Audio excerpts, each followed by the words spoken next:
Bisita natin dito si Kagawad Lucio Kinikot. Tama po yun? Okay. Andito po siya para humingi ng tulong tungkol sa multicab na binabawi sa kanila ng munisipyo samantalang ibinigay na yon dyan sa Barangay San Jose, Siato, Negros Oriental. Ayun, galing pa siya ng Negros Oriental. Yes, sir. Kagawad, magandang hapon. Welcome to the program. Okay, magandang hapon, sir. At ulit po ulit, nasabi na niya pero gusto ko manggaling sa inyo. Ba't ko kayo napadalaw, Kagawad, napunta rito? Okay, pumunta ako dito, sir, dahil naghingi ako ng tulong dahil yung premyo namin sa aming barangay, yung multicab ay babawiin ng kasalkoy, yung bagong mayor ngayon.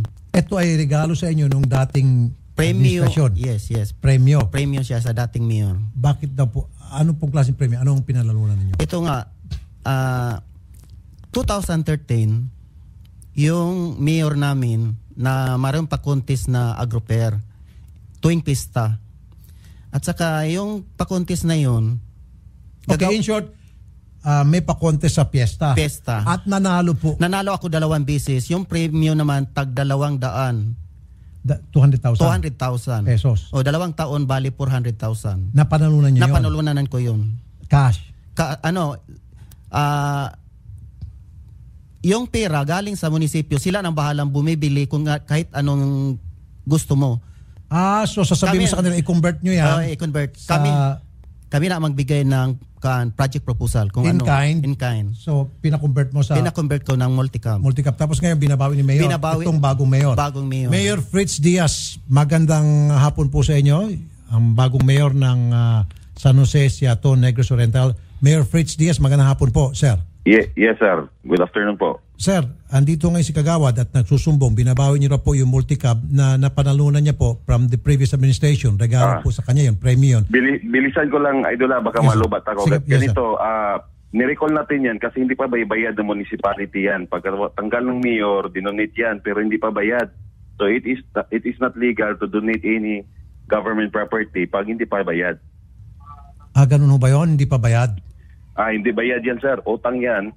Hindi pa bayad, wala pang proper document, dinonate agad kasi maabutan ng administration po.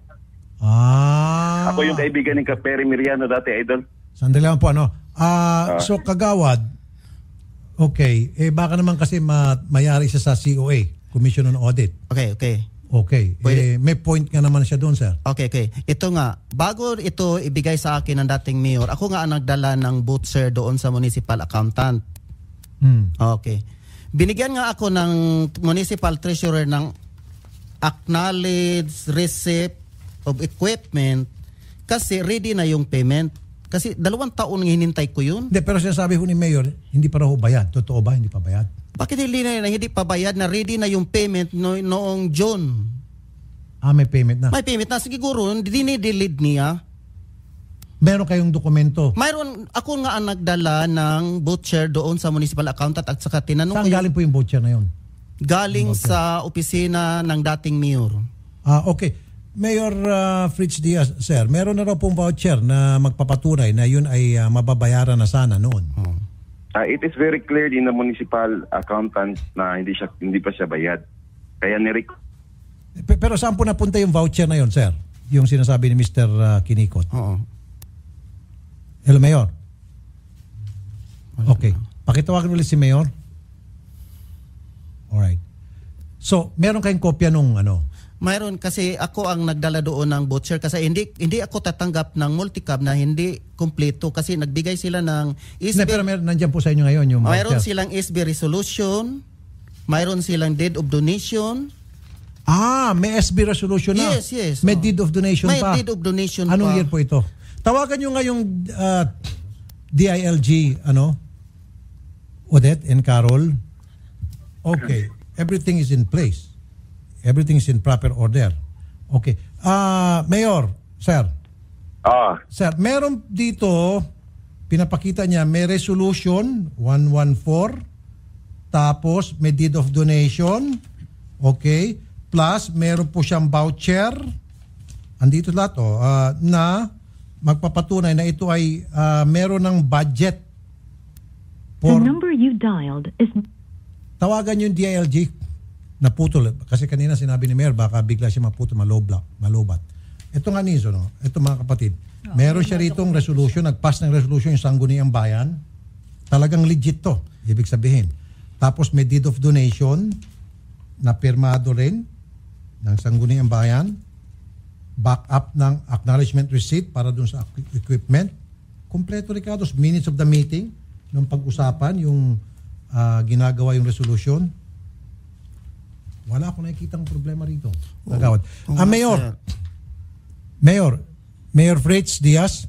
Yes, sir. Yes, sir. Sir, meron pong deed of donation, resolution. So, ano pa hong kulang dito? At meron pang voucher. Hindi kasi pwede mag-donation, sir. Pag we consult na sa lahat ng lawyers, hindi pwede mag-donate pag hindi bayad, sir. Pero sir, meron naman pong voucher na yung voucher na yun ay nagsasabing meron pong nakalaan na budget for that. Iyon ang administration nila, sir. Pero pag upo ko, lahat ng ikinukuha kasi ng munisipyo kung anong intended for municipal muna. Okay. Oo, ngayon, sir, yung deed of donation, lahat niyan, hindi pa kasi pwede mag-donate kasi pinabilisan nila eh. Hindi pwede mag-donate pag hindi pa na nabayaran ng munisipyo. Okay. So matanong ko lang sir, ano pong nangyari dun sa voucher na dala-dala ro niya at papunta diyan sa munisipyo na magpapatunay na meron na pong budget for that multi-cab? Ano nangyari po doon sa voucher na yun, sir? It is intended for their barangay. Okay. It is intended for the barangay. Ang unang kinukuha namin, kasi may 2 barangay yan silang binibigyan eh. Kaso lang yung isa, konsehal lang, intended for barangay captain. Hindi sir. Ang gusto ko lang po tanungin, yung pong voucher daw na para doon po sa multicab. Meron pong voucher para sa multicab na yon, nakalaan. So, ganito sir. So nasaan na po yung voucher na yon? I-check ko sa accounting namin, sir. Basta ang alam ko lang, kinukuha lang namin yung, kasi hindi pa bayad, sir, kine-check namin kung saan ito mga isi-ride na to. Kung visible pa ba or hindi. Kasi kakaupo ko lang eh. Opo, naintindihan ko, sir. Pero ang tinatanong din po niya na sinusuportahan namin siya, kung meron na pong nakalaan na budget dito at nagawa na po ng voucher, saan po napunta yung budget na yun? Kasi kung yan po i-transfer sa iba, then juggling of funds ang tawag po niyan. Okay. Ganito, i-ano ko sa accounting kasi lahat ng paper, sir, andoon sa accounting namin. Sila kasi yung may checklist kung anong kailangan at sila din nagsabi na hindi bayad. Mm-hmm. Okay. May kopya ka ba, kagawad, nung voucher? Sir, bago ka pumunta dito sa Maynila, tinawagan ko yung municipal accountant. At saka ang sabi ng municipal accountant, si Miss Judilyn Yang, na yung multicab na yun, hindi makukuha ni Mayor kasi intended for barangay San Jose. Yan. At saka mayroon yung funding yan. Premium yun. Aha. Yun ang sabi ng municipal accountant. Okay. Sige. Tawagan nyo nga si Secretary Mike Sueño ng DILG. Alright. Para matapos na ito. O yung maski na DILG Negros Island Region. Sino po nagsabi sa inyo na hindi pwedeng kunin ni Mayor? Yung mismong judge. Municipal accountant. Paano sabi niya ulit, sir?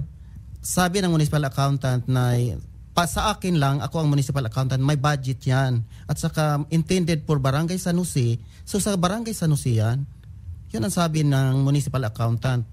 Ang sa akin lang, sir, yung lagi akong hinaharas, 5 beses pinuntahan yung bahay namin. Una, anong sa palagay nyo, bakit po kayo ginaganon? Hindi ko lang alam, sir. Kasi noon yung... ano po motivation? Siyempre, sa politika, sir. Politika. Bakit kayo hubay ng kampanya doon sa kabila? Kasi kami kasama ko yan noon sa Partido Liberal. Sino? Si Fritz Diaz, yung bagong mayor. Okay. Okay. Siya ay kumandidato. At saka sir, yung masasabi ko lang sa kanya, siya pa ang nag-approve noon na magpakuntis ng agroper kasi dati ano siya kagawad. Yung pakuntis na gumawa kami ng maliit na kubo at saka yung lahat na produkto sa barangay i-display. Agroper ang tawag po. Agroper. Okay, tapos kayo po ang nanalo. Oo. Siya pa ang sir, kagawad pa. Dati siyang kagawad. Okay, ngayon ay Mayor. Yes, sir. Sabi daw po ng municipal accountant yung mismo, hindi ho dapat daw ninyo kinukumpiska, yun po yung opinion niya, sapagkat yun po yung intended na raw po talaga, may budget na nakalaan para sa barangay San Jose. Okay, ganito yung storya yan, Idol. Ang nangyari, pag-upo ko, nag-command ako na lahat ng due for the LGU, kasi titignan natin kung saan na itong lahat. Parang pina-audit ko. Ngayon, nasa barangay may donation ng mga easy ride. So, pinakuha ko kasi wala pang proper, kasi hindi pa nabayaran ng government. Ito, intended for the barangay talaga yan. Okay. Siya lang, na-effect lang siya because the other barangay na dinonate ng mayor, kasi kaalyado sila na dating mayor eh. Sige po. Nasa konsihal yung easy ride na Louie Kimat ng barangay Malabuhan. So, nagreklamo yung kapitan ko, sabi ko, don't worry kasi pina-audit ko lahat, kukunin muna natin lahat yun. Ngayon, ibabalik na pagkuha kasi ina-audit natin. Kasi yung easy ride niyan, Idol, overpriced nga yan. Ibina-check namin kasi mag-file kami ng case ng mga overpricing. 200,000 plus yan yung easy ride. Alam natin, nasa 50 to 70,000 lang yung mga tikanan. Yan, okay. 200 plus yan kasi magpa-file ako ng kaso sa previous mayors. So, ganito, pina-audit ko lahat kasi na-under ng back. Ngayon, yung isang konsihal, kasi yung multi-cap. So, sandali, Mayor. Okay. So, meron po kayong mga ebidensya na magpapatunay na ito po'y overpriced ang pagkabili nito. Oh, kasi 200% lang po, Mayor. So, 200,000 po ang presyong sinasabi sa papremyong ito, pero nung ma-check nyo, 50,000 lamang dapat. Hindi, yung easy ride naman, Idol, alam natin hindi naman naabot ng 270. Hindi, kaya nga po, so overpriced po. Okay, sandali lang po. So, Kagawad, well, meron palang problema ritong legal. Okay? Dahil overpriced. Alam mo naman, pagdating sa mga ganong problema, korupsyon, nangangati po kami. Hindi na lang kami makikialam. Iladaan nyo na lang po ito sa DILG, bigyan namin kayo ng sulat para, total, dito na rin lang kayo, recommendation. Si Secretary Sueño ay nasa meeting daw, closed door meeting. Bigyan namin kayo ng liham kay Secretary Sueño para mag-usap na lang kayo, doon na kayo mag-file ng complaint. Pero valid ho, kung tutusin, valid ho yung sinasabi ni Mayor Fritz Diaz, magsasampaw siya ng kaso against the previous mayor, karapatan niya yun, nakita niya merong katiwalian, which is overpricing. Okay, sir? Okay, Kuya. Sa akin lang yung sir, pagkaya nga pumunta dito dari. Ang sa akin lang, kung totoong yung sinabi niya, pinapatawag sana kami. Dahil kami under kami sa DILG. At saka yung SB session, sana pinatawag kami doon. Hindi lang yung basta-basta lang magpadala ng notice. Sige, Mayor. Tama nga naman, Mayor. Due process ba, sir? Yes, sir. Tama naman, Mayor. Birang respeto kasi po, elected official din po sila tulad po ninyo. Ito pong mga kagawad natin. Sana konting respeto lang po, Mayor. Patawag sila. Then explain po sa kanila, Mayor. That's what they want. Nasa resolution ng SB yan, sir. Yung nag-copy-furnish tayo sa Sangguniang Bayan. Opo. Ang reason lang, there is a nutrition month. So, nag-cancel sila ng station. Opo. So, ang talagang kinukuha natin una, sir, yung kapitbahay niya na barangay, kasi yung multi-cab nasa konsihal. Alam naman natin, ang donation in any barangay doon sa chairman. Ang chairman kasi, kaalyado ko eh. Kaalyado nila yung barangay councilor. So, tinama ko lang yung bata, sir. Kung saan ibigay, doon ang chairman ang gagamit. Kasi nung in proper namin, sir, proper namin sinabihan sila na kukunin. Sabi nila, mag-file lang kayo ng demanda, gumaganon sila. So sabi ko kasi lahat yan intended at ibigay, i-proper bigay. Excuse me po, Mayor. Okay, Kagawad, may point din ulit dito si Mayor dahil yan po ay intended for barangay Negros. Ano bang pangalan ng barangay niyo po? San Jose. Barangay San Jose. So kung yan po ay regalo or premyo para sa Barangay San Jose, dapat po ang may kustodiya niyan ay ang barangay chairman, hindi po kayo. Hindi, yung barangay chairman, kapatid ko. At saka isang bahay lang kami. Maski na, sir. Maski na, sir. Pero dapat po, still, kahit na pagkapatid kayo, kahit na mag-ama kayo, si chairman pa rin ho dapat ang may hawak niyan. Hindi, nandoon nga sa kanya, yung easy ride. Hindi man nandiyan sa akin. Okay. Sige, ganito na lamang po. Maubos na tayo ng oras. Sige, bibigyan ho kayo namin kayo ng sulat para sa DILG Secretary kay Mike Sueño. Nasa closed door meeting po. Hindi po natin pwedeng istorbo yan. Closed door meeting ho yan. Para doon na lang kayo makapag-file ng reklamo. Okay, sir. Okay, at least napaliwanag na po sa inyo ni Mayor. Okay. Valid naman po yung mga paliwanag yan. Then doon ho sa DILG para karagdagang impormasyon at paliwanagan. Okay? Salamat po sa time na binigay nyo sa amin, Mayor Fritz Diaz. Magandang hapon po, Mayor. No problem, sir. No problem. Thank you po. Ganun lang po, Kagawad. Okay sir, thank you. Pero kung wala sanang overpricing, ilalabang kita hanggang sa dulo ng walang hanggan. Kaso po, may overpricing eh. Hindi ko alam sir na may overpricing. Tapos sinasampan doon niya ng kaso yung previous mayor. Labas na kami doon. Okay? Okay sir. Sige, yes sir. Thank you, maraming salamat Yes, sir. sir. Yes, sir. Po. Wanted.